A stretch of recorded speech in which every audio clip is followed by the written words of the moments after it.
ಕಾಫಿನಾಡು ಮಲೆನಾಡಲ್ಲಿ ಮುಂದುವರೆದಿದೆ ಮಳೆ ಅಬ್ಬರ. ಸೇತುವೆಗಳು ಜಲಾವೃತಗೊಂಡು ಹಳ್ಳಿಗರು ಪರದಾಡ್ಬಿಟ್ಟಿದ್ದಾರೆ. ಕೊಪ್ಪದ ಕೊಗ್ರೆ ಮೆಣಸಿನಹಾಡ್ಯ ಗ್ರಾಮದಲ್ಲಿ ಘಟನೆಯಾಗಿದೆ. ಸೇತುವೆ ಮೇಲೆ ನೀರು ಹರಿತಾ ಇದ್ದರೆ ಹಳ್ಳಿಗರು ಪರದಾಡ್ತಾ ಇದ್ದಾರೆ. ಸೇತುವೆ ಮೇಲೆ ನೀರು ಹರಿತಾ ಇದ್ದರು, ಕಾರ್ ಬೈಕ್ಗಳೆಲ್ಲ ಓಡಾಟ ಆಗಿದೆ. ನೀವು ದೃಶ್ಯದಲ್ಲಿ ನೋಡ್ತಾ ಇದ್ದೀರಿ, ಕೊಗ್ರೆ ಮೆಣಸಿನಹಾಡ್ಯ ಮಧ್ಯೆ ಸಂಪರ್ಕ ಕಡಿತ ಆಗಿದೆ.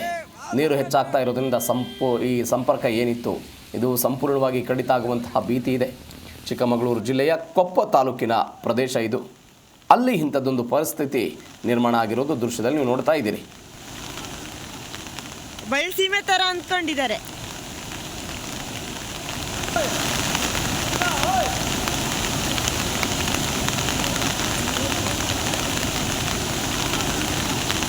ಬಯಲುಸೀಮೆ ತರ ಅಂದ್ಕೊಂಡಿದ್ದಾರೆ.